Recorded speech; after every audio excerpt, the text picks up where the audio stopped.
Hello everyone, this is Damla from Istanbul, Turkey.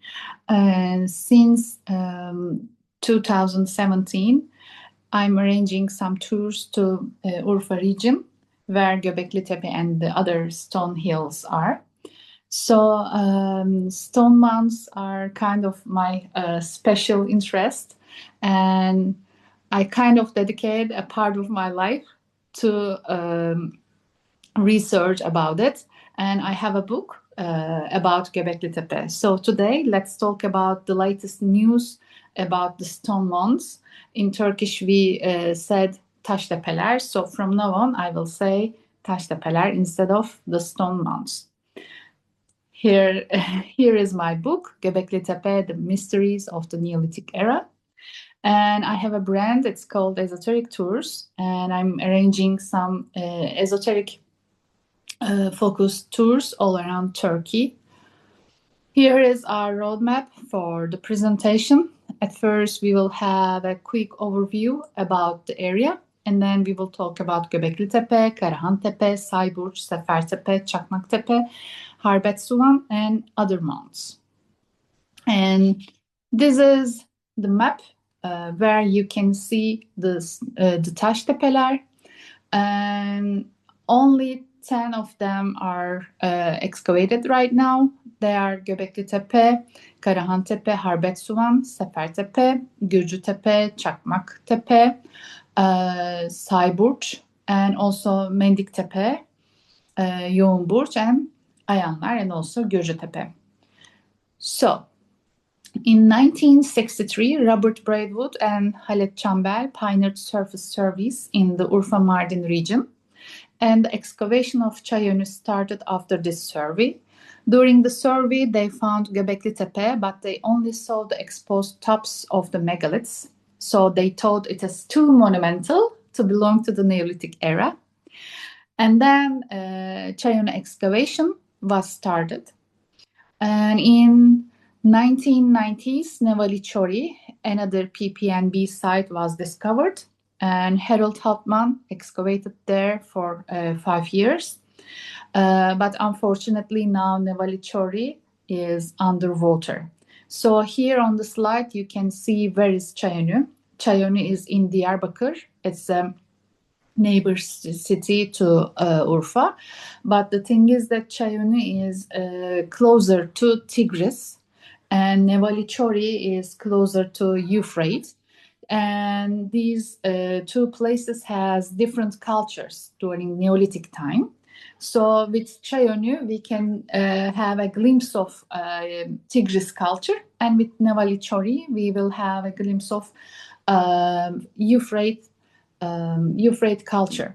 And the thing is that the places, Taştepeler, like Göbeklitepe and Karahantepe, they are also closer to Euphrates. So they are sharing the same cultural symbols. Anyhow, let's talk about a little bit more about Çayönü. Çayönü is the region where copper ore was processed hot and cold for the first time, and where leather working was perhaps practiced for the first time. It is a very important site, especially in terms of humanity's transition to settled life. Çayönü spreads over an area of 30,000 square meters, and the most significant place structure in Çayönü was a skull room, because there were 400 skulls in this room. And a 9,500-year-old public space was also found here in recent years. And let's talk about a little bit Nevallichori right now. Nevallichori, located in the middle section of Euphrates River. This early Neolithic settlement is dated between 8,400 and 8,100 BCE to the pre-Pottery Neolithic B. And it is one of the sites within the scope of the Taştepeler project. The building material used in the PPN time architecture of Nevallichori is fundamentally limestone and mud used as mortar. The building type can be summarized as rectangular plant structures that stand separate from each other, and they have channels beneath their floors, and possess regular internal partitions. Here we are seeing a public structure on the left. It's kind of a blueprint, but I have a great news for you, because Murat Akman, he took all the stones of the structure, he numbered them, and then he put them back inside the Archaeological Museum of Şanlıurfa. So if you have a chance to visit the museum, so you can also see the original structure of Nevallichori. So as you can see from this plan, the exterior of the structures is surrounded by a stone bench, and the pillars placed to support the roof are positioned along the long side. And in the houses in Nevallichori, the skulls generally found beneath the floors offer clues regarding a skull cult. And Nevallichori was submerged by the rising dam reservoir. So I also added two different photos for about the findings. On the top, we are seeing two dancing human, and there is a turtle. I think it is also dancing in the middle. So it belongs to a bowl from Nevallichori. And at the bottom, we are seeing a statue. It's a head, and you can see the hair in a snake or serpent shape in the behind. And it always reminds me the Kundalini energy, because as many of you know, Kundalini energy symbolizes with a snake or a serpent, just like that. And sometimes we know that in Tibet monasteries, the priests, they are shaving their hair still, just like that. And here we go, Gobeklitepe. It was found during the surface survey in 1963, but the stones were not thought to be Neolithic.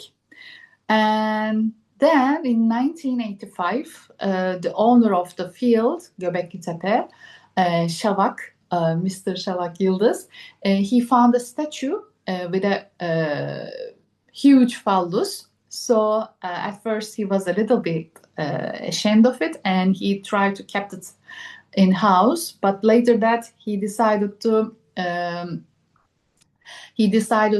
give this statue to the museum, and the museum manager thought that it's not very important. Maybe the shepherds can make this statue, so he put it in the storage of the museum. But in 1995, Klaus Schmidt, who was also an archaeologist in Nevallichori excavation, started to search for a previous place to Nevallichori. And at that time, he went to the museum and he saw this statue, and he said, finally, I found it. And he went to Gobeklitepe. And in Gobeklitepe, he saw so many shiny flintstones, and he said, we should excavate here. So in 1995, the excavation was started in Gobeklitepe. And it is thought that the Gobeklitepe settlement was used for 1500 years. It is dated to 9600 BCE. After each structure was used for a while, it was renovated. A new wall was built on the inner part of the existing wall, and it was used this way even though the space narrowed. It appears that the visible structure was renovated 3 times. After being used for hundreds of years, the structures were deliberately covered, buried, and a new structure was built. So when you visit Gobeklitepe, you can see something like the picture on the right. There are some circular shaped structures close to each other, and you can visit A, B, C, D, E structures just like that. D is the oldest one, and C is the largest one. So there are public structures, and probably they were used for some kind of rituals. And as you can see, there are so many T-shaped pillars, and this is a style belongs to Euphrates culture. The central pillars are 5 to 6 meters tall and weigh 10-16 tons, while the surrounding smaller pillars are 3-4 meters. This place is also limestone. The most famous pillar is Pillar 43, this one, and it is thought that the afterlife journey is depicted here. Structure D is the oldest structure, and this pillar is also inside the structure D. And in the middle, we have some bigger T-shaped pillars, and they have arms, belts on their waists, and different symbols on them. During the excavation carried out in 2023, a painted wild boar statue was found next to the altar area in structure D. This is the photo in the middle, and it was revealed that red, black, and white paints were used, ochre was used. The most depicted animal in Gobeklitepe is the serpent, followed by the vulture, fox, and boar. Again, the leopard also appears both three-dimensionally and as a carving. Excavation have also begun in the area where olive trees used to be. There is another pillar in Gobeklitepe containing 56 animals, but it is located in an area that cannot be visited yet. Here you can see this pillar also. Before the Neolithic settlement in Gobeklitepe was known, this was a place where local people made vows and believed it to be healing, and the depiction of a woman was found very close to the tree where they tied cloth strips to have children to make wishes. And this is the carving here you can see on the left. You can see the head in a mushroom shape, and it can be also a depiction of an ecstatic shaman maybe. So in 2025, a human statue placed inside the wall between structures B and D was found. It is thought that this statue in a reclining position may have been placed as an offering, or that it emphasizes their belief that structures and humans were considered similar, being buried after living out a lifetime. So let's continue with Karahantepe. There is a structure resembling an assembly parliament on the east terrace. Here you can see from the picture. From inside this structure named AD, there is a transition to the area where the phalluses are located. In the AD structure, there are again two large T-shaped pillars in the center. From the difference of the pillars next to the benches, it is understood that there is an hierarchical order. Leopard and human statues emerged from the niches in the walls of the benches. The prominent animal in Karahantepe is the leopard. In the AD structure, pits that were later covered up were found on the surface. They were empty, but in the Neolithic period, these pits were generally made to place human bones. So maybe the inhabitants of Karahantepe might have taken these bones with them when they left. The area with phalluses has a terrazzo floor. Here you can see on the left. And it was obtained by carving into the rock. It has a waterproof floor, and there are channels designed for liquid to flow. The area with phalluses is entered from the assembly and exited through another door.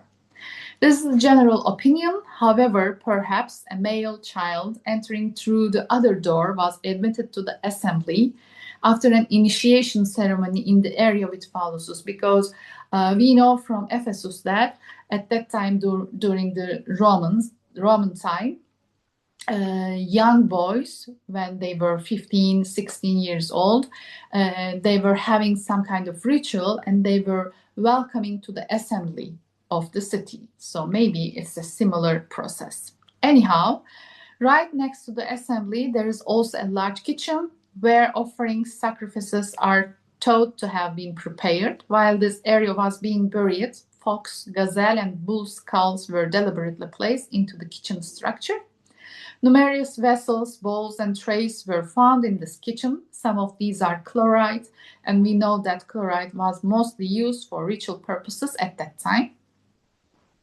Karahantepe spreads over an area of 14 hectares.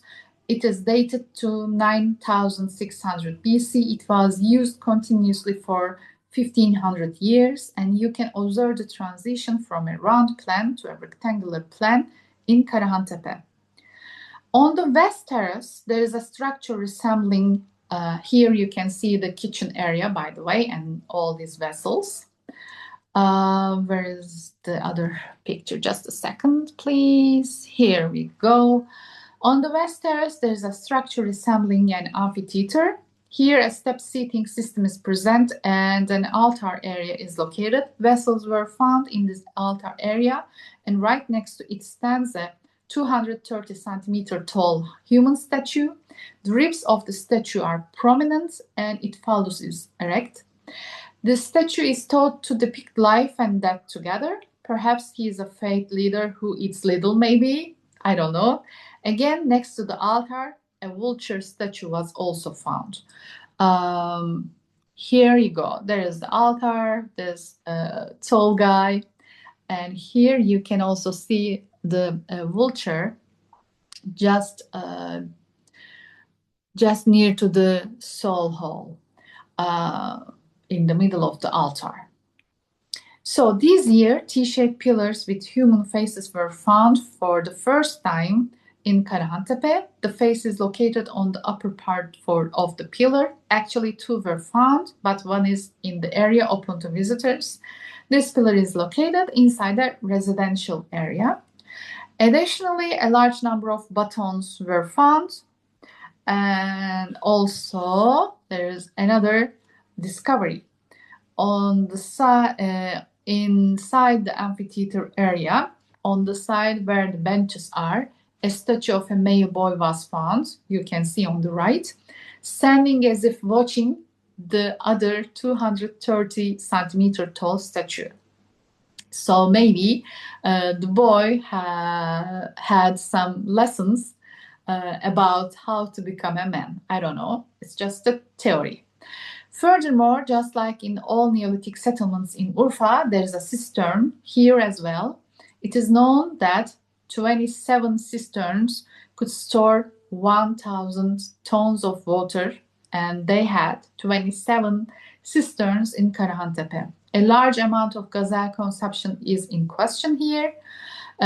Also, they consumed almonds and terebinth. It's a wild pistachio.